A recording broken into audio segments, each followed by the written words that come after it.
What's up, golf friends? This is Jim Colton, and this is the Driven Golf Podcast. I'm here with the super producer, Joseph K. What's going on, Joseph? Hey, Jim. What's going on, golf friends? And it's been a busy couple of weeks. We got a lot going on in the world of golf. This is kind of peak tournament season. June is kind of a crazy month, so we got a bunch of things we wanted to cover before we get into this episode. The first, I want to give a shout out to our friend Will Smith.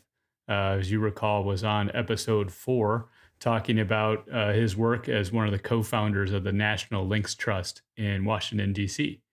And he mentioned the 100-hole hike. We talked a lot about that in that episode, which I founded way back in the day. They're sort of carrying the torch of the hike. And they've got 32 golfers out at East Potomac next Monday, June 10th. So really excited to see that. Really happy to see that. And also I met the No Lane, a lot of the No Lane Up guys last fall out at PJ Frisco. And I met Big Randy for the first time. And I think that he lost a bet with TC in one of their pods, and he agreed to do the hike. So he was asking me, like, where should he do it? And I was like, hey, you need to do it out in DC for the National Links Trust. So he is one of the 32 golfers. So shout out to Big Randy there. So I wish I could be out there, but I'm sure it'll be an awesome event and hopefully raising a lot of money for the NLT. Yeah, that's great. Is Will Smith going to be doing it as well? Will that be his first? I know he talked about on our episode. No, he's remember he was gifted with the feet. He can go miles and miles, right? That's so right. He's done probably a dozen of them. Yeah, he's doing it as well. Good. Yeah. It's a seasoned pro. Okay. Well, good. Well, let's get into the Dye Junior Invitational a little bit too. It'll be going on when we launch this episode, right? Yeah. June 4th through the 5th. So we talked a little bit with Tony Pancake back in episode 11, and I'm excited just to watch the live feed. I know you spoke a little bit about that, but do you want to expand on that a little bit and talk a little bit about Annabelle? She's been playing great. Yeah, so the live stream, we'll find a link to it, and we'll make sure that folks get that out. But it's really one of the coolest things in junior golf. It's got a really strong field. It's one of the best junior events on the calendar. Really a good way to kick off a summer for a lot of these players. So I'm really excited to see. I know Phil Dunham, who won last year, is in the field looking to defend his title. But yeah, if you recall, like Tony talked a lot about his daughter, who is a senior at Clemson, just graduated at Clemson, and she's been on a heater. Clemson played really well. They made it to match play of the NCAAs in women's. I think Annabelle was their low individual. She finished 7th, and just this past weekend, she won the Sea Island Women's Amateur, which importantly it's the first event of the first time they're doing the Elite Women's Amateur Series. So the Elite Amateur Series is something that's been going on the men's side for the past few years, where it's really like sort of a collective of all of these historic amateur events where they have a points system leading up to the U.S. Amateur. And then there's also, I think, exemptions into professional events for the top points getter. So based on the success of that, they launched a women's version, and this is the first year. So Annabelle was the first person to win one of those events. So real excited for her, and she also got engaged. Like she's just on this riding this high over these past few weeks. So shout out to Tony and shout out to Annabelle as well. You know, speaking of college golf, Joseph, I assume that you watched the action for the men's side at La Costa last weekend. Yeah, La Costa, I couldn't miss it. It was great. War Eagle. I didn't know you were an Auburn guy. I'm not, but I did see it was good to see that they celebrated the same way with a tradition of TPing the tree, is the same way they do with any kind of national championship. So golf is definitely, they've been coming on lately. It's fun to watch. Yeah, they got the freshman of the year, player of the year, Jackson Coyven, and I watched them in the SEC championship, so it was televised, and they were fantastic, and I think they were just a match play juggernaut. So really, and then on the women's side, Stanford won, and they were like, you had the number 1 seed women winning both the women's and the men's side. The last 2 episodes, we talked a lot about La Costa with Brentley Romine and Ryan Fraser, and I think the event really showed out. So I think they've really hit on something. So we'll see really what this does to junior golf, like the West Coast and being in the prime time, TV time slot, I think really helps that event long term. What'd you think about that 18th hole? We got to see a lot of it. It seemed like every time I turned it on, they were playing it over and over. Yeah, you think like an 18 hole par five would play fairly easy, but the guys were struggling. And I think the one takeaway that I had is, man, the pressure that these college golfers have to face with basically like the fate of the team riding on their backs is just tremendous. And I think you see it in some of the shot making. Yeah, I mean, you couldn't really script a better ending for the men's side for it to come down to the last match of the last day, and you basically had all the coverage and all the focus on that last match. And J.M. Butler played really well. Yeah, that's great. I want to bring up the Colonial as well, Jim. I know that being kind of a hometown event for us out in Fort Worth, not too far from us. You got to go out there for I guess it was your first time, right? Yeah. It's been around for a long time. I've gotten to play it. Gotten to go out there a few times and watch, and you kind of had a unique opportunity. You and Luke being with I guess what was it, Andy Johnson, being so close to him and as gracious as he was. Yeah. It sounds like he reached out to you and Luke, and you want to tell us about that a little bit? Yeah, it's interesting, like all these sort of connecting the dots between all these previous podcast episodes, and it's just funny how this golf network works. But Andy was playing in the Pro-Am, and we mentioned the Charles Schwab like Challenger series that he had just been a part of, and they had launched sort of a commercial campaign, including Andy. So he was playing in a Pro-Am with other folks that are also in this Charles Schwab commercial series. Tom Coyne, Zach Blair being one of them. This female influencer, Gabby Golf Girl, who's I think 16 years old. Man, they played with Blocky the first 9, and then they played with Zach the second 9. So Andy reached out to me and he's like, "Hey, do you think think Luke would want to come and hang out with Zach in the afternoon?" And so we went out there, got inside the ropes. I think the part that you probably are excited to hear about is Luke got to caddy for Zach for 3 holes, and we had fun little content where Zach's caddy, the Russian, was judging Luke on his bunker raking, and I think he actually did a pretty decent job. But yeah, it's a harder job than I think he probably anticipated, for sure. The bag was definitely heavier than he thought, but he did all right for a rookie. Yeah, that's great. I saw that. He needs to work on his putter exchange, but I think Luke will be on the other side of that for the rest of his career, so we don't have to worry about that. Yeah. And the unfortunate thing with the Colonial, is the kind of the dark cloud that hung over the event with what happened with Grayson Murray is truly unfortunate. If I could just take a second here, I don't know Grayson, but I've been frankly like more acutely aware of mental health kind of issues and struggles and how they can impact people and impact their families. And I think especially since COVID has really kind of stirred up a lot of this stuff. One thing that I've really been thinking about, over the past few years is I had a golf friend, his name was Howard, just absolutely beloved by so many folks. And he took his life during COVID, like not too long after the pandemic.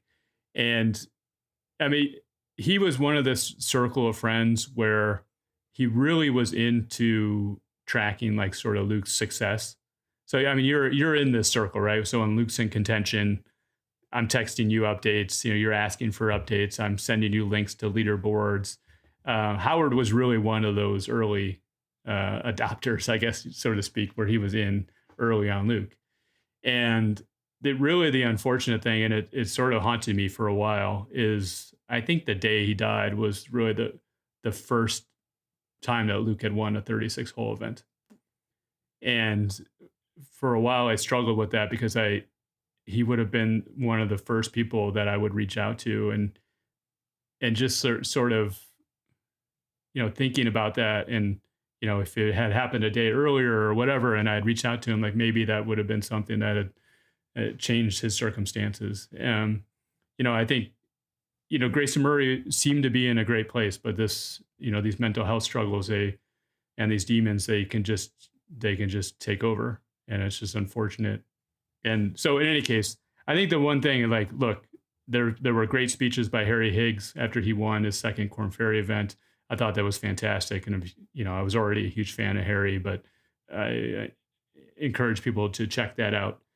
But I think the one thing that I landed on, to be honest with you, is golf really has the opportunity to bring people together. I think we as golfers are united by this sort of love of the game and sort of this addiction to the game. So, and I think where the world is being sort of split apart at the seams, I think golf is the one thing that can bring people together. And if you think about, like, look, like, you and I golf together, we go on road trips or whatever. We rarely talk about like deep life-changing stuff. Like, usually we talk about golf, but the opportunity is there, right? The relationship is there. If we needed to go deep, if there was struggles, I know that I could bring that up to you and we could talk about it. And I think there's this like sort of viral comedy skit about this guy went golfing with his friend that just got divorced, and the wife's like asking him all about it, and he like, they never talked about it, right? He knew that he got a new driver, but he didn't know how his relationship was going. And I would say, like, most of my golf trips are like that too. Like, we never talk about like personal stuff. We're always talking about golf courses and our golf games and that sort of thing. So it's a bit of a running joke, but that opportunity is there to go deep. And maybe it's 1 out of 100 times where you have the opportunity to do that. But I would just encourage folks to like double down on this. If you have opportunities to host people, maybe you haven't played with them in a while, like, reach out to them. Like, just spend the afternoon with them. And you never know what kind of impact that might have on somebody, or where they're at in their, if they're struggling at all, like where they are in that struggle. And maybe they open up to you, maybe they don't, but they just know that you're there for them as a brother in golf. So anyways, I needed to sort of say that, because that was the one thing after what happened with Grayson, I wanted to bring that up. That's great. Really well said. Appreciate that. Yeah. So on a lighter note, we've got, I think, one of our favorite people in golf, Thomas Trinchitella, who I think in a lot of ways kind of brought us together, right? So we were in the same sort of caddy training group last year, and Thomas is literally a Hall of Fame caddy at Pinehurst Resort, and also somebody who this company Caddy Master sends around to different resorts to train people. He's really the gold standard. He's literally the person in the instructional videos. And I learned a lot from him. And I know you did as well. You and Thomas go back even further than that. So what'd you get out of this episode with Thomas? I mean, Thomas is just one of those guys that is just, he's a pro's pro in a job that is just, filled with just jokesters and guys that are just, out there just messing around. And as a caddy, I mean, he's seen it all. He's seen all types of people. He's walked with, presidents, professional golfers, and just weekend hackers. So I think listening to what he has to say about caddying and his passion for the game, it really resonates with me as someone who's a passionate looper as well. So this is by far my favorite episode that we've done. So I hope the listeners enjoy it as much as I did. Yeah, and it should wet your whistle for the upcoming U.S. Open at Pinehurst. So we were intentionally, with respect to when we were launching this episode, just a week and a half or a week or so before the U.S. Open starts. So Pinehurst, like, literally one of the best places to golf in the world. Yeah, it's just awesome to hear Thomas's story, having caddied there for over 20 years, and like you said, caddying for Tiger, Rory, just a whole litany of who's who in the golf space. He's just an awesome guy. Yeah, absolutely. Well, there's one more thing left on the agenda, Jim, and it's always angle of attack. So what are we getting into this episode? Yeah, so this is the last of our 3-part series where we were talking about the 76 shooter, trying to get down to 74. So this really wraps up what we call season or volume 2 of the angle of attack. Andrew Lewis is just blowing up on social media and YouTube. So it's great. Always great to have his insights. And this one, we talked about like getting into some of the numbers and talking about how to avoid those dumb bogeys. And I think it's really the critical things for keeping good rounds going. That's fantastic. Well, let's get into it. Yeah. So with that, this is episode 19 with Thomas Trinchitella. And I would encourage you to listen all the way into the end because there is a potential viral sensation that could be sweeping the nation. Sweeping the nation, the song of the summer around the U.S. Open. And that's all I'll say about that. So with that, here's Thomas Trinchitella. All right, Thomas Trinchitella, welcome to the Driven Golf Podcast. How's it going? It's going great. How you gentlemen doing? Oh, it's great to see you, man. So we crossed paths. You and Joseph actually go back a little bit longer, but you and I met a little over a year ago now. Yeah, I'd say a year ago, April. So you have a very interesting role. I mean, we wanted to bring you on the podcast because your primary role is you are a longtime caddy at Pinehurst Resort, really the Prince of Pinehurst, I would say. Okay.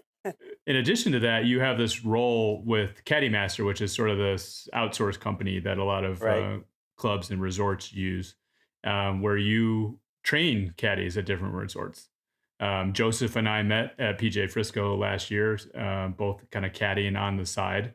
And you were actually our trainer during that training event. So actually your predecessor said that we were the best training group he had ever seen. So I don't know what your first impressions were of Joseph and I, if that sort of matched, but you've probably seen a lot more caddies than. Oh my God. I couldn't count the number of bodies I've seen training. So that's kind of a cool part of your job, right? You get to not only obviously caddy at one of the greatest golf courses in the world, but you also get to caddy or travel to other places and, interact with people and help them get started in this profession. Yes.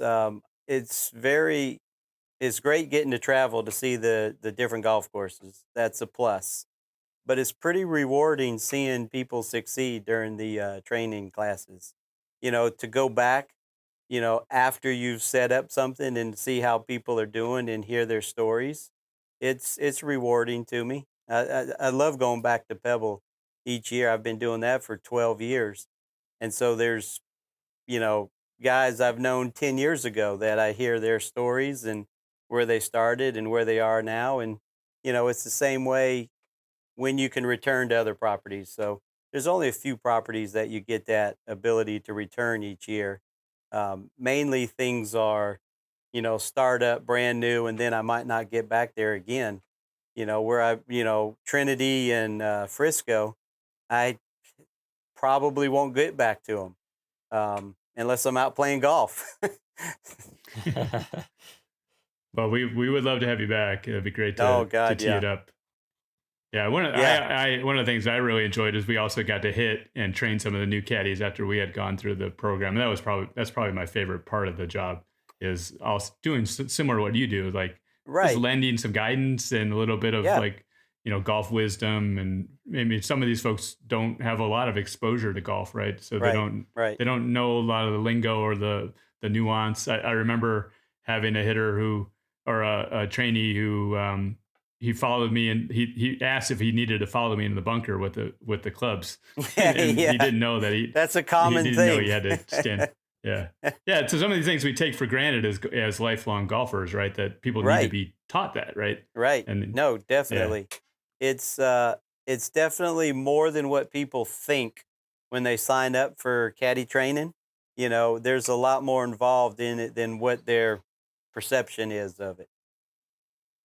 Yeah. And I got to tell you, I learned quite a bit from those couple of weeks that we interacted last year. And I actually took some of that knowledge when I was playing golf on a trip at a new club, Old Barnwell in South Carolina, which is fantastic, by the way. Yeah. They have a lot of, basically an Evans Scholar program. So a lot of high school kids, a lot of locals are really trying to promote. And I got to show them the ropes, some of the stuff I learned from you in terms of like having the thumb down, pulling the flagstick out, flipping it over. The simple things make using life the flagstick to read.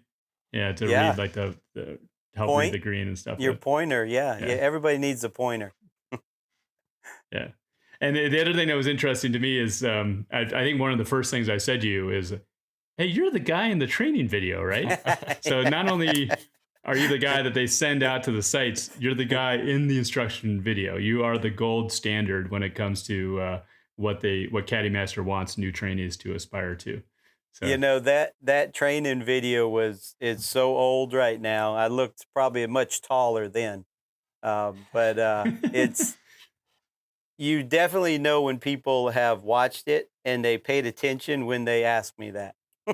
Joseph, do you want to give us your? I know we don't forecaddy much, but do you remember the forecaddy speech? Do you Oh want my to give it gosh. to give it to Thomas and see, and he'll judge you on how well you do. Oh, geez. Man, that is the most nerve-wracking thing. One of the most nerve-wracking things in my life is having to study that speech and get up there and deliver it. And Thomas, this might frustrate you, but I don't think I've used it once at No, nobody PGA does. I hate to Prescott. tell you that. But yeah, I remember the first day I met you, Thomas, and I came home and told my wife about the training, and she was like, "Oh Mhm. my gosh, how did it go?" And I was like, "It was horrible. I got my butt kicked for 4 hours. This guy named Thomas just was relentless, Yelled telling at me me. where to stand, where not to stand. Yeah, but I loved it. I can't wait to go back tomorrow." So Well, I'm glad I made an impression where you wanted to come back. yeah, absolutely. Well, on that note, Thomas, how did Yeah. you get started caddying? Like what drove you to become a caddy, and how'd you end up landing at Pinehurst? Well, so I've lived here where I'm at right now, and I live in Aberdeen, which is right down the road. I moved out here in '98. Me and my wife got married, bought a house, was working just a regular job, and I always knew that there was caddies, and I thought it was kind of interesting, and it might be a nice weekend type job. Um, One of the guys I worked with I ran a shipping and receiving of a little furniture factory. And so one of the guys I worked with who was in the HR department, he was big on golf. And so we would chat about, caddying or maybe going to work on course maintenance or stuff like that. That's got to be the life. That's got to be better being outside. And just randomly, there was an ad in the paper that he showed me. And so I said, and applied, and that was it. Yeah. And started it That's as a awesome. weekend type job. But, when you're stuck inside or in an office or in a warehouse 8 hours a day, 10 hours a day, it's such a relief to get outside. It was amazing just to feel that you got to be outside, you walked around, you worked hard, you carried bags, it's hot, you're crying that way, but it's just a relief to get away from people and to be outside and be in an environment that's beautiful. I mean, you can't go wrong being on a golf course, let alone being Pinehurst, right? So did you find yourself like when you first started and were caddying on the weekend, like Yeah. Monday you were sort of longing for being Yeah, back on the golf course? Like you kind of knew right, like maybe this is right. what I should be doing full time? Like how Well, long before you made that transition? so April time is when I was hired, okay, in 2001. I probably went 2 to 3 months where I just worked the weekends. And then it got to a point where we were moving companies and we were at a startup situation. So I didn't necessarily have the weekend time to caddy. So I got stuck at a warehouse. And believe it or not, when 9/11 happened, the company I worked for cut pretty much all their employees. We had 100 clocked employees. They got rid of 70 of them right at the end of September. I was the salary guy. We had about 30 salary people, and that dropped down to about 10. So at the end of September was when I pretty much got laid off. And, you know, me being young at the time and at a company where I thought I was going to retire at, didn't necessarily have a plan right after you get that call saying, hey, we're short time, we're going to lay you off, but hey, we might call you back. And so that was, I think that was like September 30th. All right. So the 31st, I went to Caddie and told them, hey, I'm going to go full time. And that was it. And then I've never looked back. Now, that same company called me 4 different times, in 2002 to come back to work. And I said no every time. I told them they were crazy because that was it. I was hooked. I was in it. Once you put time in, you find out real quick, the more you're at work, the more you're going to work. Okay, so that's pretty much what I did in the beginning. Every day I could, I was at work working. And you have to treat it like a job. You couldn't just treat it as, hey, I'm going to go hang out with my buddies, drink some beer when we get done, and high five everybody. No, you have to treat it like a job. And so that's what I did. And, you know, 23 years later, here I am, just same thing.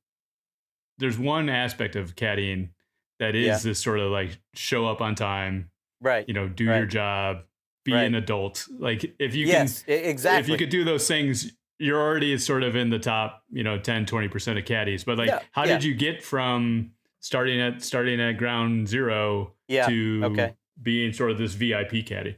Okay. So, you know, your management notices when you're on time, you're dependable, you're there to work, you're not there complaining, you're there to do your job. And so once they start seeing those things, they start putting you into important groups, I should say, VIP loops. Now, most of those VIP loops were with the VIPs of Pinehurst. The director of golf, the golf staff, the president of the club managers, those type guys. And you just go and do your thing. And that is what kind of lifted me up into that next class.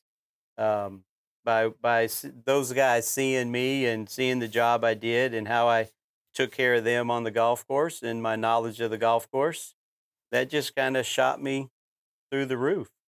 And so at that point, that probably took, I would say,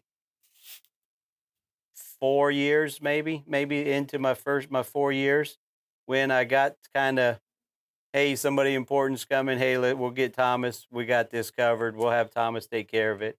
They always knew if they put me out with it, it wouldn't necessarily be an issue.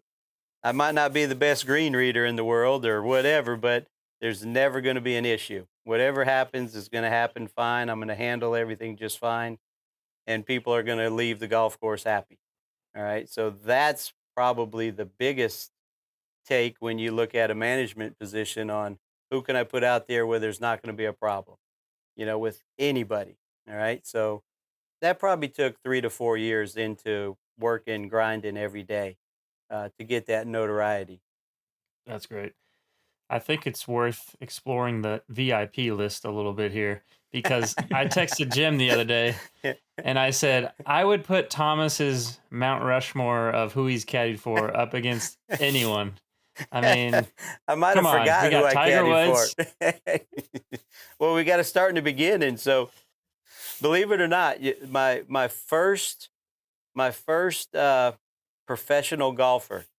Ready for this one? Rich Beam in Oh, wow. 2000. Okay. Yeah, 2005. PGA champ.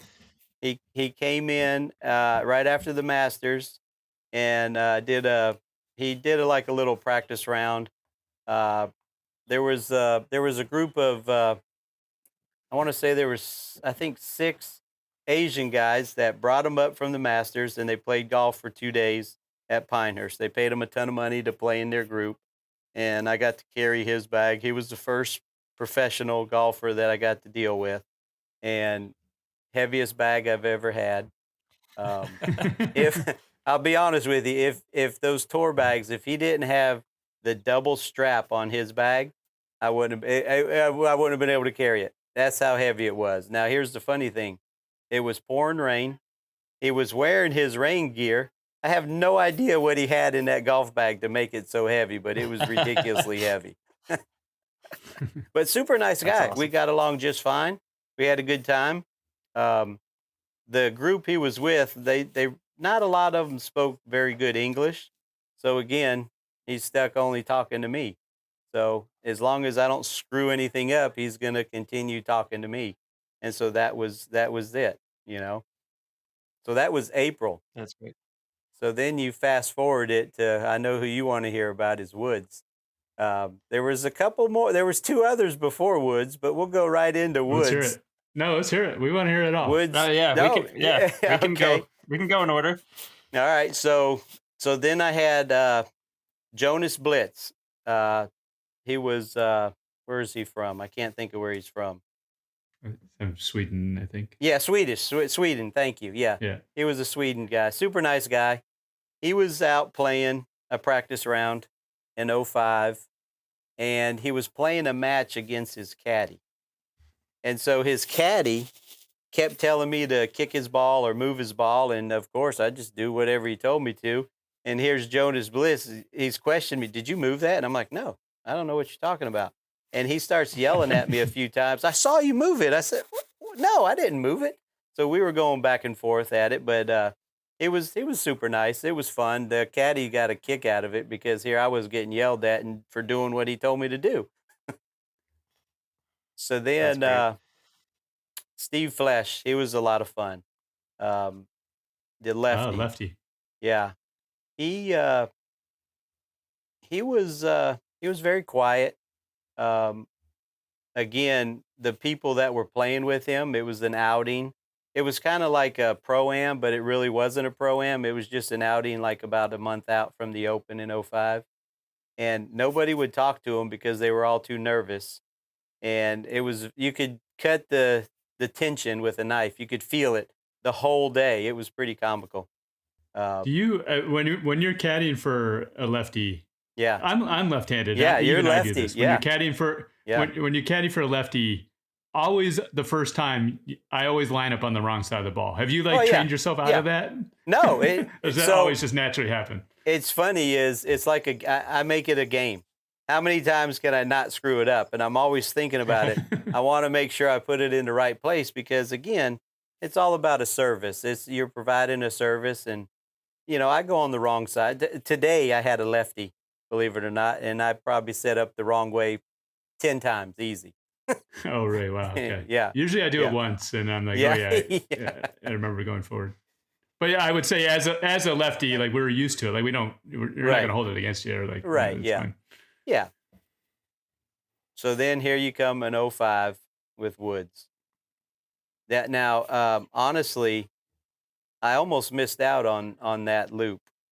So when we look at '05, we closed the golf course down about a month out so they could grow the rough. Okay.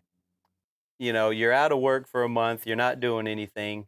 There was about 20 caddies that we were planning on a beach trip to play golf down at Myrtle Beach. All right. And so I was set up to do that. And kind of at the last second, I took myself out just because I didn't want to go spend a ton of money when I wasn't going to be working for a month, and it was pretty fortunate that I did that because 2 days after I canceled that, I get a phone call to say, "Hey, can you work Monday morning? This is like a Saturday. Can you come to work at 6:30 in the morning for a 7 o'clock loop?" And I was, "Oh yeah, sure." Again, not knowing who it was. All right. So then I get another phone call Sunday night. "Hey, it's USGA officials that are playing Monday morning. Can you be here earlier because they want to go off as early as they can?" And so, you know me, I'm always early. About a quarter to 6, I'm walking in the caddy room, and guess who? Guess who you never would see in the caddy office at a quarter to 6? The director of golf standing down there waiting for Oh, somebody to okay. show up. And so once you see him, you know something's up. And sure enough, I find out at 6:30 who's really playing, and it's Tiger. That's amazing. Now, is he like wanting the full, like all the insider knowledge? Like, is he trying to really assess the course? Um, Again, it's a feel situation. You have to find out what he wants out of you. You just can't overload him and just start giving him information unless he wants the information. Believe it or not, all he asked me all day long was how far, what's the yardage. That's it. He didn't ask what Really? side of the green to be on, where should I miss, what's the best place, where not to be. He didn't ask me one thing about the greens. He read them himself. He did everything himself. But given yardage was very stressful. There were one Yeah, I one bet. color flags, which we used to use a color coded system, right? Yellow, white, red. There were no rangefinders at this time, and there's no pin sheets. So, again, you're given probably the best player in the world a certain yardage, and he's only going to hit that yardage you tell him. So you only Yeah. have a few holes to make it work, where you feel like you have value, or it goes the other way where you're wrong too many times, and then you're just a bag toter at that point. But regardless, whatever it was, you're out there with Woods. You can't go wrong. You can't miss out on that opportunity. Yeah, and this is like somewhere around like peak Tiger, right? I mean, Yeah. Oh that had to have God. been Yeah. just a shot making Yeah. display. It's different noise off the club face. Um, you could feel the power standing right next to him, and he was very relaxed. Nobody was bothering him. He was just there to play golf. He didn't hit any extra shots. He just played golf, and he shot 69 right out of the car. We played 36 holes. He was 70 to second 18, but just unbelievable. You could have stood on any tee box with him and said, hit driver 5-iron, and he would. And then the next hole, you could say, hey, let's hit a 2-iron, and then we're going to hit a wedge to this green, and he would do that. It didn't matter. He could hit any club at any yardage he wanted. Very remarkable. Yeah. He did misread a couple greens, though. He should have asked his caddy for a read, it sounds like. Yeah. Yeah, that is a little surprising. We'll talk about Pinehurst in a bit, especially leading Yeah. up to the U.S. Open here in a couple of weeks. But I mean, I would say that's really probably where you're adding the most value to Right. your loopers. Yeah. It is the shots around the greens Right. and some of the nuances, because you can have what looks like a good shot end up in a really bad place at Pinehurst in a hurry, right? Oh, yeah. It doesn't take much to get, for those shots to add up really quick. You get on the wrong side of the hole, and I don't want to use the word impossible, but you're getting up and down is very, very less than where it would have been a little bit easier in a different location. Yeah.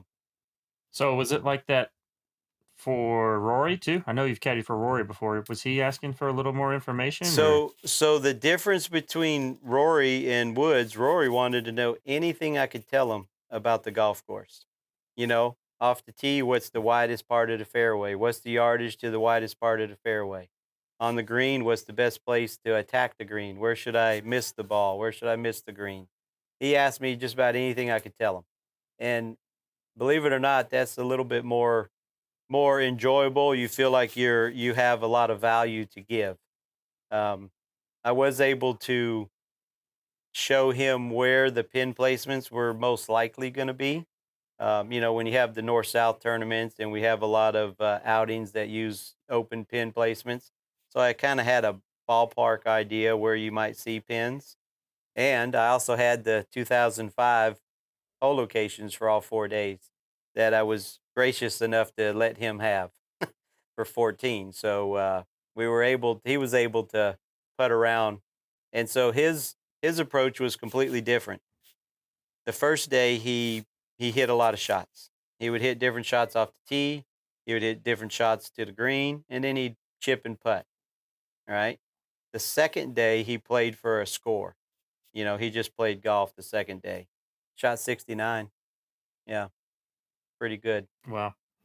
Yeah. I really thought he would have finished higher in the 14 Open. I think he finished somewhere in the top 25, maybe 28, something like that. But yeah. So we've got the U.S. Open coming up. Have you had anyone out there scouting the course, or is there any action going on as far as Yeah, so some there's players showing up and trying to get some work in early? there's been a few that shown up. I haven't been able to go out with anybody yet, but Sanjay was there back in March. He came out and played a couple days. Wyndham Clark went out and played probably a month ago, and a couple other caddies, like player caddies, came out and played. Will Zaltori, he was out last couple days, but no, I haven't got that ticket yet to go out with anybody yet. I'm hoping to get one really important guy, but I don't know if it's going to happen again. Oh man, he's got your number, right? He's got to make it happen. Well, He was grinding at the yeah, I hope PGA so. a little early, right? Yeah, right, right. Yeah, he was there early. The one thing that probably worries me is he's not playing many tournaments, and so when he goes to these tournaments, he's not coming from a tournament where he might give his caddy the week off or something like that. So his caddy may just show up here, and he might not even want a local caddy. So that's the one downfall that could happen. Well, I would say Yeah, the one maybe advantage of Pinehurst is, I mean, Pinehurst, if folks haven't been there, it is probably the most wonderful walk of a golf course imaginable. Just it is rolling, right? But yep, the sand is so firmly packed. yeah, It's just such a pleasant walk in such a beautiful environment. And for someone like Tiger, who's obviously had some leg issues, that might right, be an event where he is able to, make the cut, and all the shot making and stuff, that skill that he still has. right. You think that would really come out to play that week. So maybe we'll have another awesome breakthrough. I did want to mention this because the evolution of Pinehurst, and I've been there a few times, and you mentioned like 2005 and then versus 2014.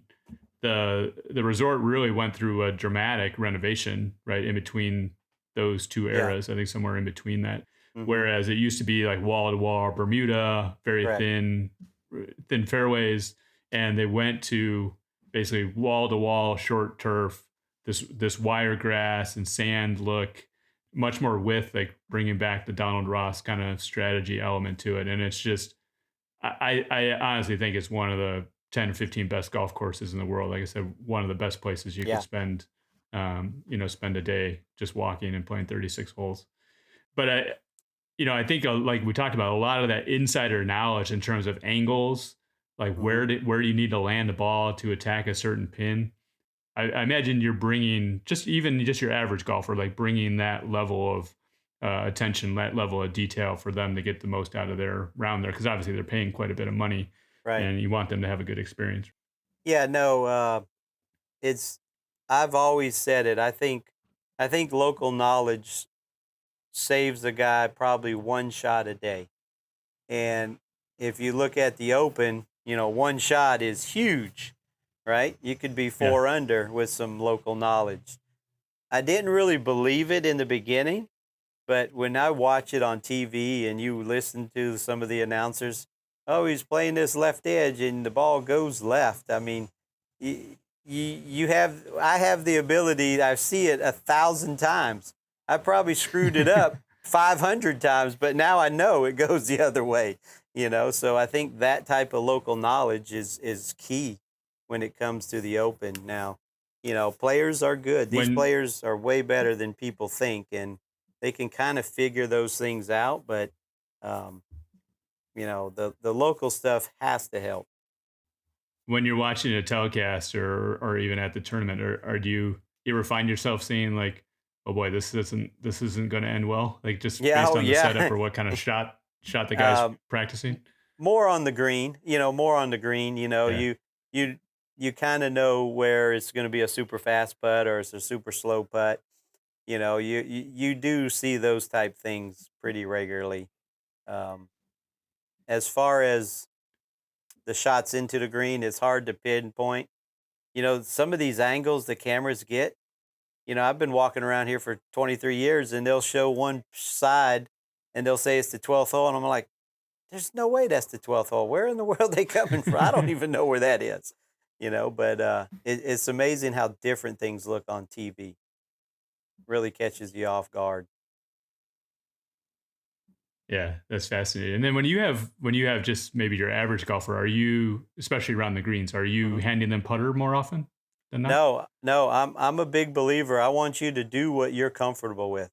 There's some Okay. caddies that force putter down people's throat, and I watch it all the time. And I'm like, you know, it's so much easier for me to say, hey, do what you normally do, and when that doesn't work, we'll try something different.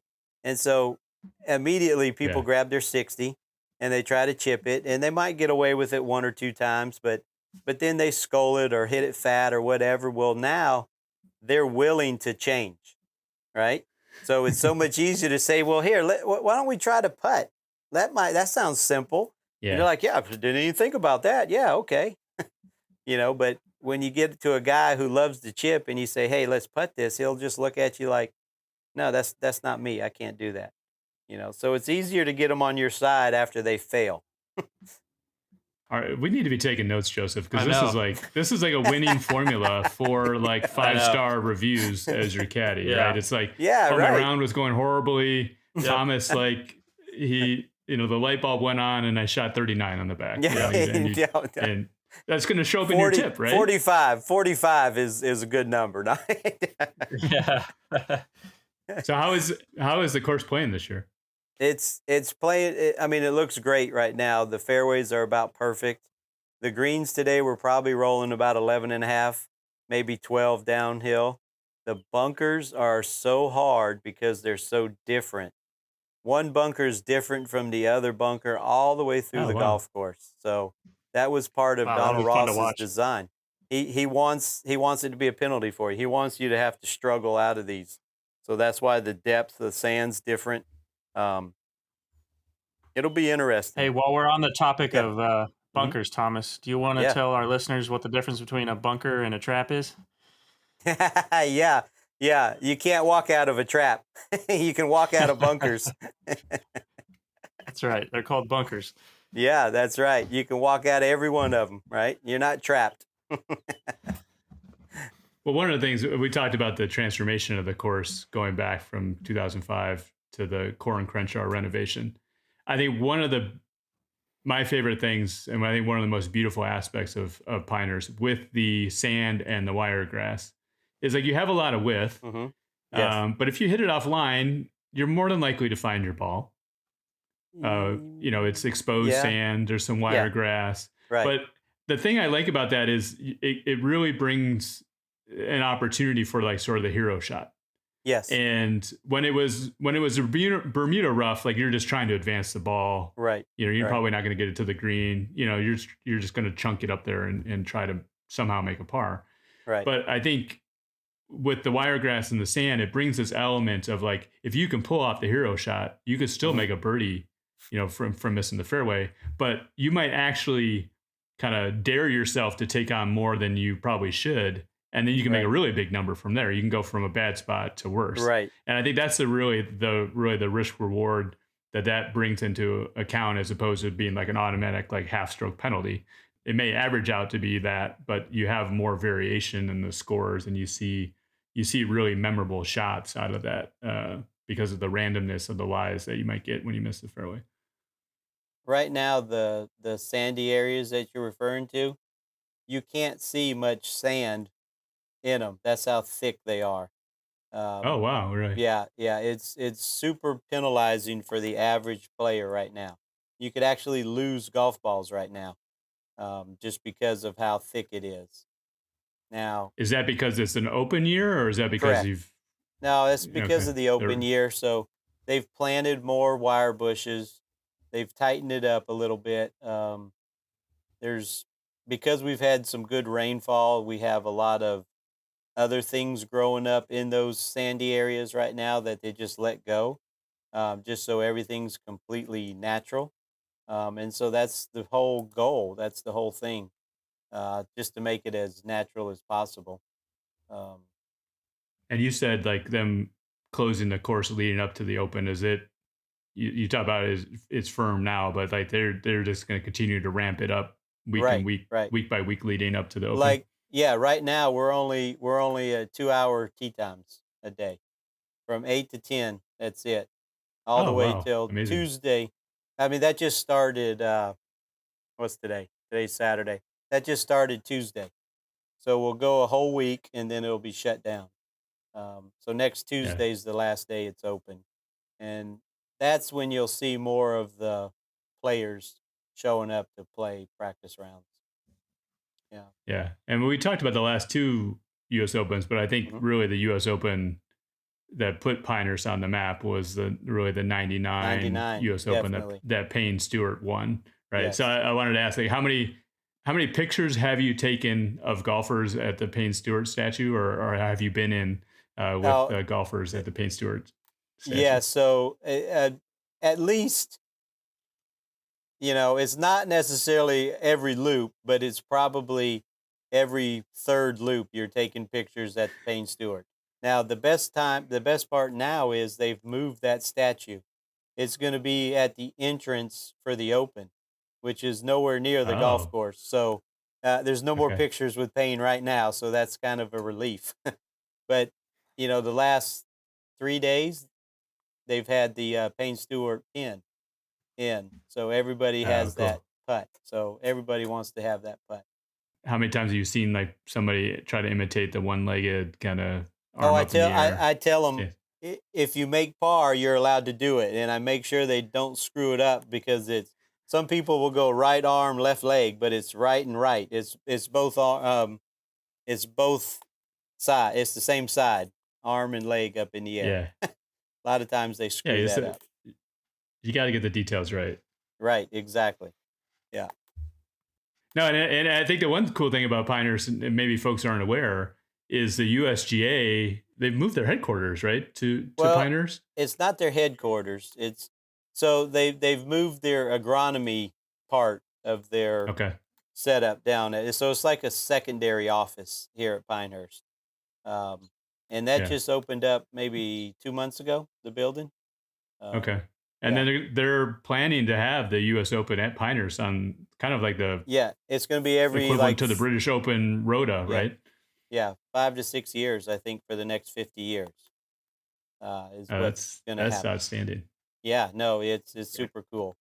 Um, I think that's the cool thing about these courses, like folks that have been golf fans for a while. Like you get to know the holes, you get to right, know the right. history, you get to recall these shots that people hit down the stretch, and so it adds context when you're watching, Exactly. future U.S. Opens at Pinehurst or even the one coming up in June. Obviously, they do a good job of replaying those shots. Right. And yeah, I'm really eager to see. It's really one of my favorite places in the world. And I'm actually going to be there Yeah. the end of June. Yeah. My son is playing in the North and South Amateur, which I Now, think starts maybe like a week after the U.S. Open ends. yeah, So he's playing in the big one. Then he's playing yeah. at the end of June. I think it's the week. It's the last week of June. So There. Yep. do you typically caddy for that as well? Because that's going to have really some of the best amateurs in the world, right? All in one spot. Yes. We've always caddied in the North South, the men, the women. The funny thing is, when you look at the men's field, they've really dropped down on taking caddies from since I've been there. The women take a little bit more, but like, so if we would look back 10 years ago, the men's tournaments, we would have probably maybe 40 caddies in a 95, 105 field. Well, Mhm. nowadays we might only have 20, 15 to 20 in the men's. Is that because they're bringing their own caddies, or just It's a going without one? little bit of both. You know, they come with their teammates. If one of them makes it into the match play and the other one I see. doesn't, Yeah. well, then he's going to carry his bag. Okay. Some of it is the financial part of it. These college kids, they don't necessarily have a lot to pay bag fees and gratuities for 7 rounds, 6 rounds, whatever it is. So that has a lot to do with it. Um, the ones that seem to travel with their parents always works out the best because they're always footing the bill for everything. Um, so it's just, I know what that yeah, is. yeah, yeah, right, exactly. Yeah. Um, when you look at the women used to take like, almost 60 caddies, and they're probably only taking about 40 caddies right now in the last couple of years. So the interesting thing in this North South in June, they're doing the men and women at the same time. So And that's that's because kind it's a U.S. Open year. um Is that the reason? no, I don't necessarily think because of the open. I just think it's Honestly, I think it's a financial thing where if we can close it down for 1 week instead of doing it for Oh, I two see. separate weeks, so that makes a little bit of sense. I don't know if that's true or not, but it's certainly, I don't know why they haven't done this before, but we are playing only 2 and 8. Did you know that? They're not Yeah, playing yeah, yeah. course four. I knew They that. used to they used to go 2 and 4, but only this year 4 won't be open until probably July, August, by the time all the tents are gone. Oh, I see. Yeah, Okay. yeah, Would you imagine the scores are a little bit higher in stroke play on two because it's a U.S. Open? I mean, I imagine it's gonna be pretty yeah, firm and fast, yeah. even more so than normal. Well, last year they made the greens like a 13-5 for the north south. They wanted to Oh my they goodness. wanted to push the envelope to see how far they could push it. And it was like a train wreck watching the resort play on the greens like that. But um, most of the players handled it, but there were certain pins where you knew if you breathed on it, you were making six. Wow. They use that field for a lot of tests, a lot of tee boxes for the pros. See what the green speeds they can play with and how Okay. far they can push it. You know, they certainly make it as far as possible for those fields too, because those guys just love to hit it as hard as they can. Those college kids, they just go after 130% every time. Well, I'm really looking forward to getting down there, and Yeah, not only just for the tournament, which obviously has this long historic history and yeah, past winners, and is really fantastic to even be in the field. But I think the other thing we should talk about a little bit about is I think probably since the time that even you started, I think Pinehurst as a resort has really evolved, yes. and it's maybe shaded a little bit younger. Like it's really amped up on the fun scale. It seems like every year they're constantly improving. I mean, the Cradle has had what, however, like 2,000 hole in ones in the time that it's Oh my God, opened, and that seems to be a 65,000 major. rounds. Did you hear Oh, that? that's unbelievable. 65,000 rounds a year on the Cradle, 9 holes. Yeah, Unbelievable. Yeah, yeah, it's just unbelievable. Like everything that they've done. I know Tom right. Pashley a little bit, and it seems like everything that they've done is just turns is just gold in my mind. Yeah, So it's just really one of the best places, not only as a fan, but also as just a serious golfer. And then this year, the first new regulation course in decades, right? yeah, Pinehurst number yeah, 10. yeah. And I know that you spent some time out there caddying at the grand opening just a few weeks ago, right? Yes, yes, I was there. I've probably done, I don't know, 20, 25 loops out there already since it's, a little Oh, bit wow. before it opened, but since it opened in April 3rd, I probably have, 15, 18 loops out there. Um, really good golf course. It's a big golf course, but it's made to funnel the right direction. Where when you think of Pinehurst, everything funnels away from where you're wanting to go, but this course it funnels towards all the good stuff. So that's what's a little bit unique about it. Um, it's a par 70. Yeah. Oh, wow. Okay. Yeah. Par 70. And there's some long holes. There's some very long holes, but there's some very, I don't want to use the word easy holes, but there's some shorter holes that are scoreable. So you have a lot of scoreable holes. Uh, 5 par 3s is helpful too. So this is a Tom Doak design, but Yes. also significant is the lead associate was Angela Moser, who I know Yes. a bit. And it looks like I think you caddied for Angela at the Yeah, grand I've opening. Is I've that right? caddied for her a couple times, and we got along super good. It was I Yeah, she's loved great. listening to her talk about the holes. Why they do this, what was the reason for this. This is how it should be, kind of thing. And um, the inside of stuff like that is very fascinating to me. Because Does that as a help you as a caddy to be able to speak to those kind of things uh, when you're out there looping? I don't know if it. I mean, I guess there's a couple things that it could help you. I'll tell you something about number two. When Core and Crenshaw did the redesign on it, they were also there when they put the Bermuda grass on the greens after the 14 Open, and the one thing that I caddied for Ben Crenshaw a few times, and one of the times we would get on the 15th hole, which is a par three, and he starts talking about this green, and he just right out of the blue, he says, "Yeah, we raised this green up a little bit. We gave it about a 3 degrees tilt towards the bunkers on the right," which I had no idea. But when you're putting from left to right, it's probably the fastest putt on the property, and you can't even tell it's downhill. But ever since he's told me that it's 3% higher on this side, that's the whole reason. So, that gives you a little bit of insight and maybe some knowledge that nobody else knows. But, you know, normally you don't get anything that important about the golf courses. It's just nice listening to the architects talk. Yeah, that's fantastic. And I definitely want to sneak out to number 10, while Yeah, I'm out it's there well in, worth in it. Yeah, June. Yeah. yeah, You mentioned some of the differences already, but I think it's just different topography. And I think right. having this blend of obviously now 10 courses, but Yeah, really I think like 2 and number 4 are kind of held in high regard, number 8 as well, but each one has a different look and feel. I don't think number 2 yes, is always going to be the king, but right. then you've got these different flavors for, and people can have debates, which one maybe is their second favorite Yeah, course at the right. resort, right? They have a lot of land out there at number 10, so who knows what comes down the line, with that. Um, that's the interesting part. All right. You heard it here first. Pinehurst number 11. Yeah. One thing we haven't even mentioned. We mentioned the fact that you're this VIP caddy, but you're also in what the Pinehurst Yeah, the Caddy Hall of Fame.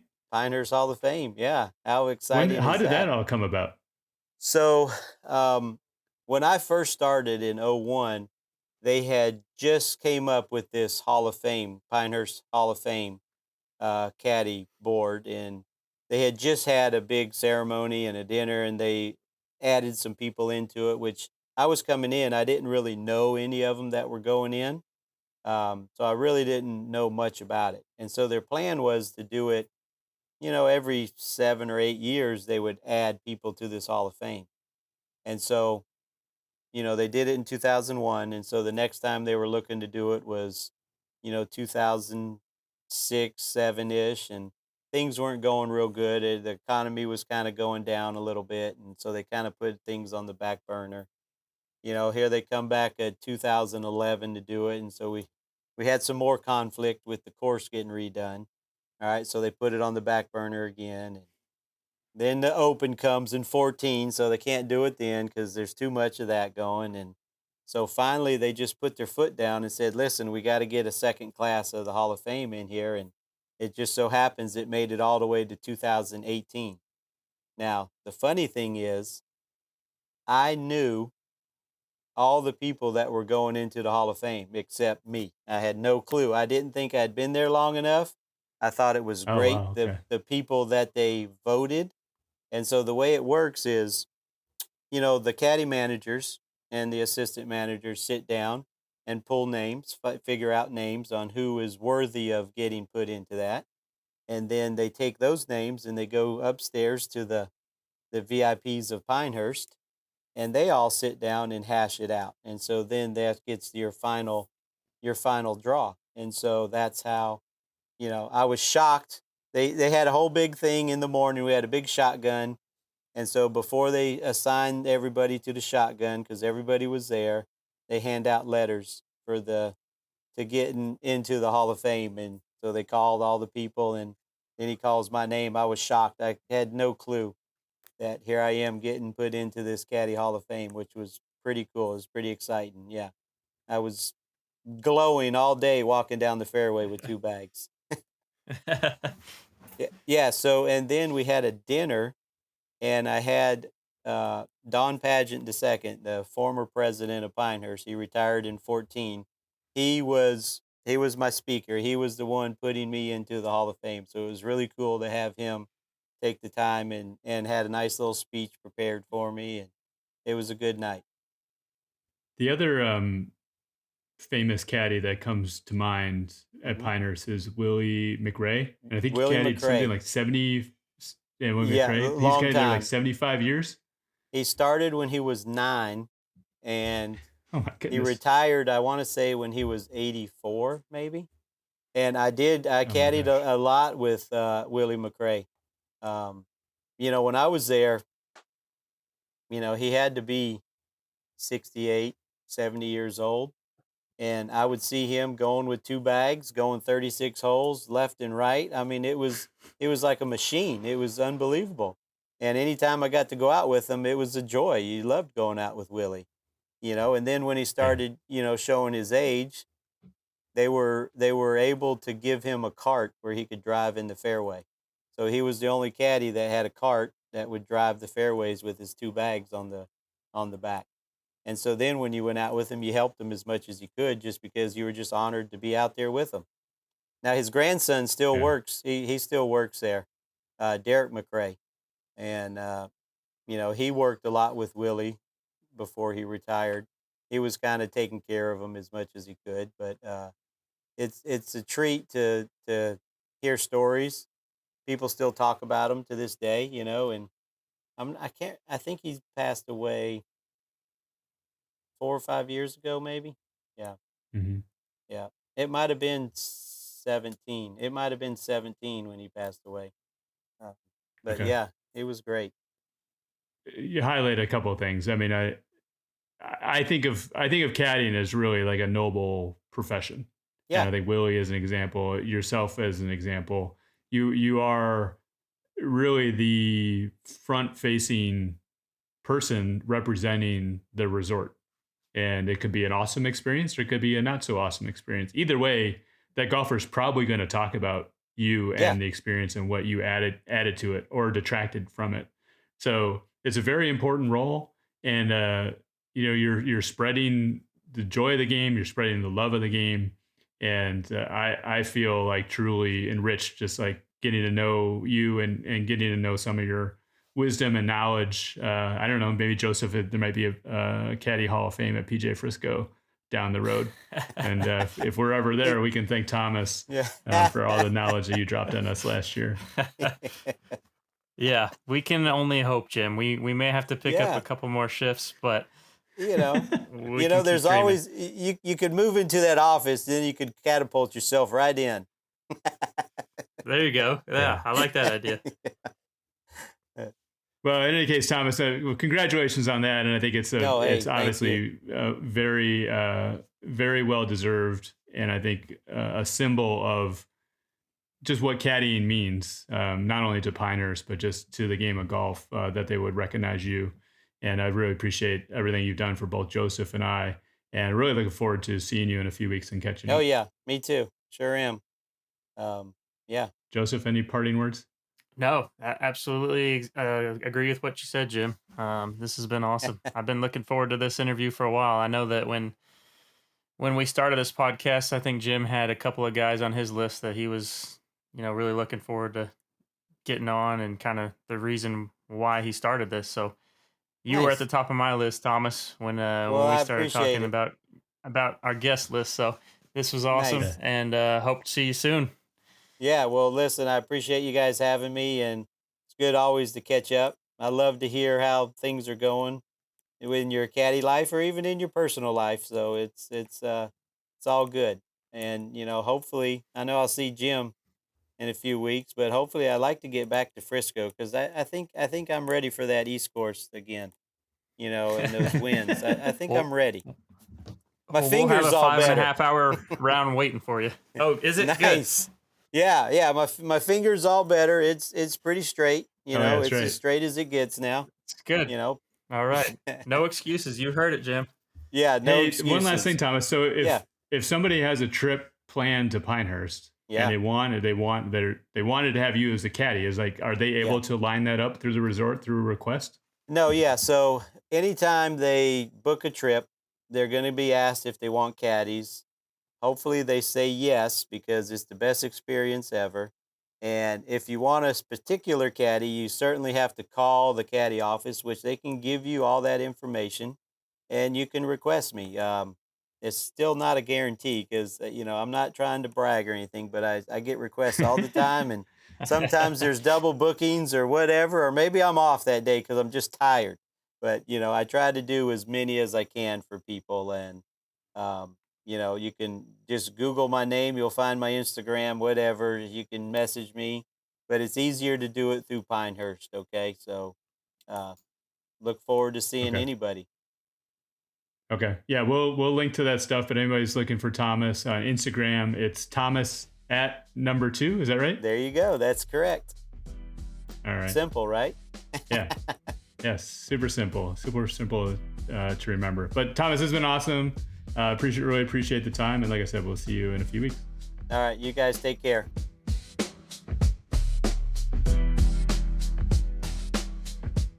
All right, Angelo Lewis, welcome back to the Angle of Attack. How's it going? Jim, everything's good. So this is the last of our 3-part series on the 76 to 74. We had a little interlude talking about qualifiers, which I think is really kind of this category of golfers. Probably we're encouraging folks to start entering those qualifiers. Last time we talked about just going low and some of the mental hurdles around that and drawing inspiration from some of the junior and amateur golfers that are doing great things in this space. I wanted to shift focus a little bit more on the tactical stuff and what I've seen from a number standpoint and get some of your observations on that. So when I look at, sort of rounds between 76 versus rounds that are in the 74 category, there was one thing that really jumped out in my mind and I wanted to pull on this thread a bit. We talked about like avoiding high numbers in the earlier categories. This one, I think more along the lines of like avoiding bogeys. And around 2 things. One, I saw a pretty significant difference in par 3 scoring average. I think basically over like a 54 hole tournament, probably 2 strokes different. And as folks may be not aware, most par 3s in a tournament are going to be over par. So like getting pars are going to gain on the field. So there's probably something to be learned there in terms of strategy around par 3s and wanting to explore. But then this other avoiding bogeys, I think there's a big difference in lag putting and just like sort of this mindset of like keeping a good round going so that you think about that critical up and down that keeps the round at even par or around even par and then carries you on to more success. Avoiding that 3-putt. So if you're out of position, lag that thing close, make a par and live to see another day.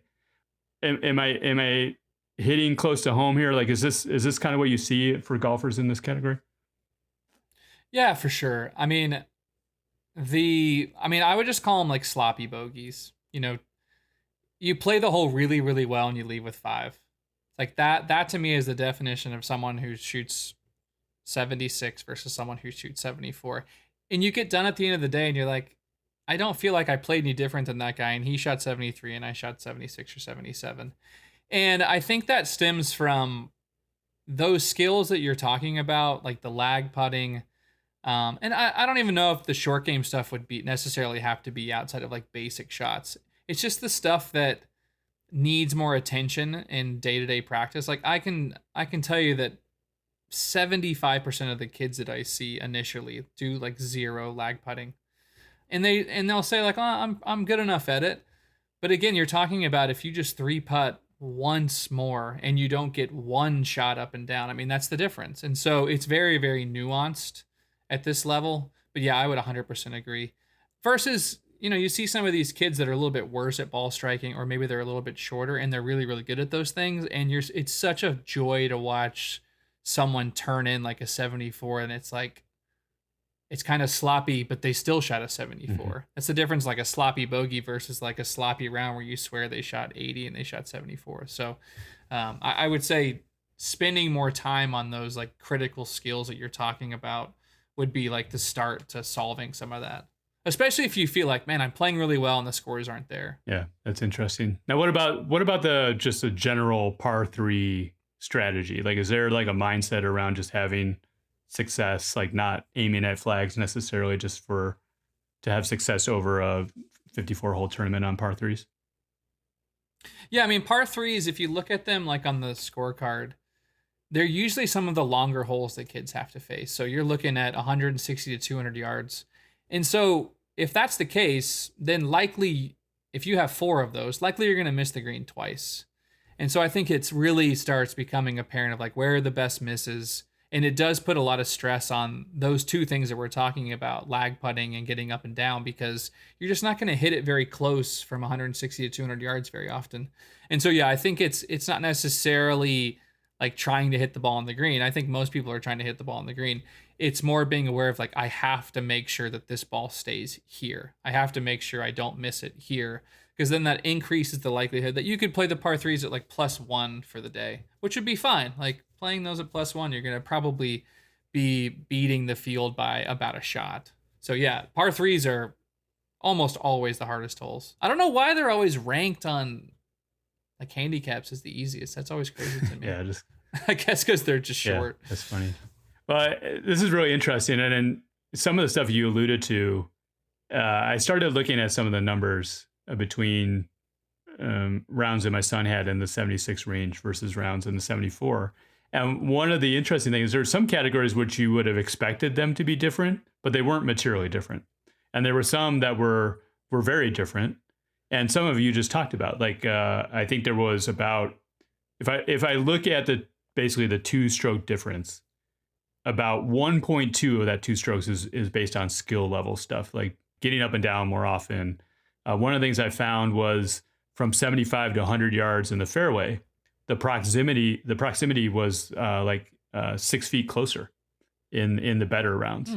So like when you have that opportunity, like hitting it close, taking advantage of that situation, and not, like you said, not making a dumb bogey when you're in perfect position is really interesting. There was about 0.8 more 3-putts around in the 76 round versus the 74. So that points exactly to the lag putting. And then all the other things were just like, like 20% better, like just like a hair better, like the make rates from 3 to 10 feet. Like you're probably making 1 more putt over the course of the round, or 2 more putts over the course of the round. Totally. So all those make rates were like 4, 5, 6% better at all those kind of shortish ranges.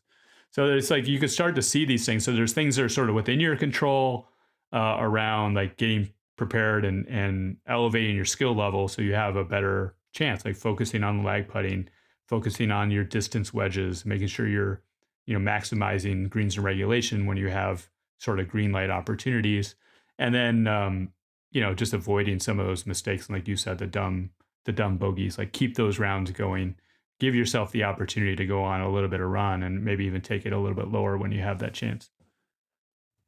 Yeah, as you're saying all that, it makes me think how important it is to like have this data, because it's not going to be the same thing every day. It's going to be a little bit different.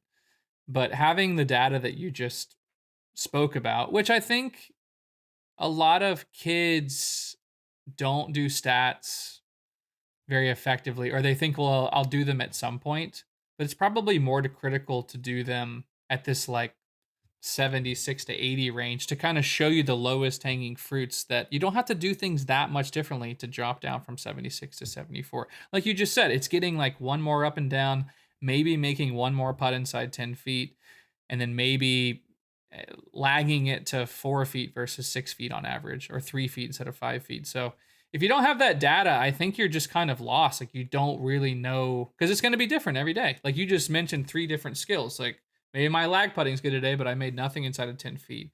And if you have a good coach, they're going to be able to break down that stuff to like say, okay, this is the reasons that this is happening. Like where you're consistently only making 30% from 10 feet versus 38 or 40%, because that little stuff is the difference that adds up over time. Yeah, that's great. And I think they're probably, without the numbers, if you had to ask somebody, like one of your players, and you said, how many birdies do you think are different between somebody who averages 76 and 74? I'm willing to bet they would say 1 or 1.5. They would like attribute a lot of it to, I just need to make more birdies. So when I looked at numbers, 0.4 more birdies between the 76 and 74 round. It's not the birdies. It's not making more birdies. It's avoiding the bogeys, avoiding the dumb mistakes, and like I said, keeping those good rounds going. So it's awesome when the insight and the intuition kind of fits with the stats to back that up. And this is a perfect example of that. So hopefully this has just been some good insight for folks to start thinking about collecting this information, or just like knowing where to look if you're in this category. Combine that with some of the stuff we talked about in the last 2 episodes around going low and breaking through those barriers. And hopefully you can pick up right where we left off and be in that 74 category the next time as we talk about getting to 72, which is, this is getting more and more excited as we get into these higher and higher levels. Indeed. Yes. This is, it becomes very, very difficult to see like the difference as we get further and further down. So I'm excited to jump into the next one. And then when we go to 70, it's going to be crazy. Amazing. Yeah. It's going to be good. I will say one last thing before we wrap up. One other great resource for getting from 76 to 74 or even 74 to 72, Andrew Lewis's new YouTube channel. You want to give us some information there with all the content that's been going up? Yeah, so I've kind of stuck in the Instagram world for the past like 5 years. And I did some filming last year with this guy, Carrot Gray, and I've been kind of watching some of his stuff, and I decided, like literally on a whim, like, hey, I'm gonna throw some of this stuff up on YouTube, and it was kind of doing pretty well. Some of my stuff from Instagram, so I kind of went down this road, ordered some stuff, microphones, things like that, and I think it's great because it gives me a chance to take the stuff that like those 30-second clips or something on Instagram and really kind of take a deep dive into some things. The other thing is I'm not really, besides this, I'm not really like forward facing. Like I don't show my face a lot. So I don't think like people know me that well unless they listen to this. And so I think it's like a good opportunity for me to, show people how I coach and like show people how I help players. Like I think I'm a good coach. And so I think, getting that information out, because like the golf world is just so full of like so much junk and so much like how to do this, how to do that doesn't lead to anything. And I think that mine's going to be a little bit different because it actually is going to like help you improve versus like this generic stuff that I see. So I think it's pretty rare to have that info out there. So I'm trying, I'm enjoying it. I'm spending way too much time doing it. I'm probably spending like 3 hours a day. So if anyone has any help, wants to like volunteer to edit all my videos, but eventually, hopefully I can outsource some of that. But yeah, I'm super pumped. You can just find me on Andrew Lewis Golf. I'm also doing a TikTok. That's not going great. I don't really love TikTok. I heard it's going to be banned. Maybe I'm going to drop it. I don't know.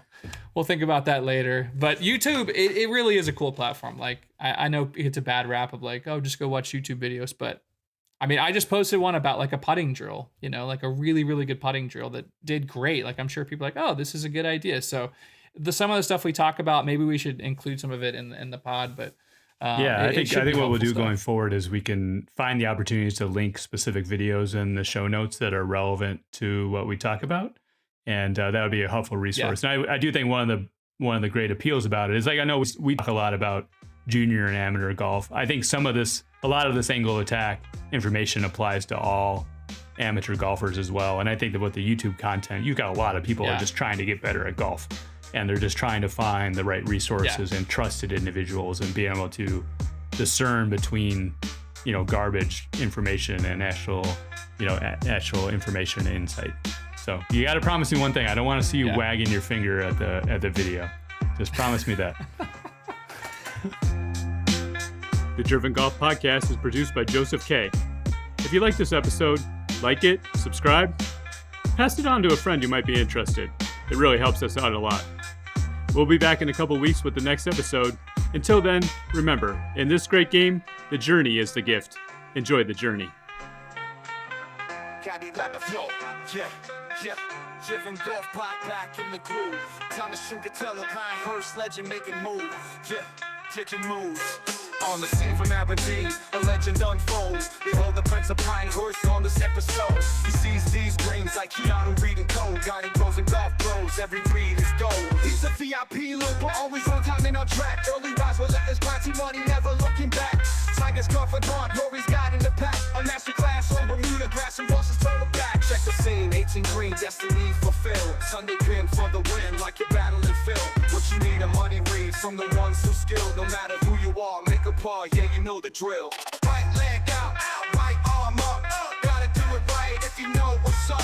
Like an uphill putt to the back of the cup. Do the pace to it, like you know what's up. Right leg out, right arm up. Gotta do it right if you know what's up. Like an uphill putt to the back of the cup. Do the pace to it, like you know what's up. If you don't know now you know. Like an uphill putt to the back of the cup. If you know, now you know. Like an uphill putt to the back of the cup. Right leg out, right arm up. Gotta do it right if you know what's up. Like an uphill putt to the back of the cup. Do the pace to it, like you know what's up. Right leg out, right arm up. Gotta do it right if you know what's up. Like an uphill putt to the back of the cup. Do the pace to it, like you know what's up.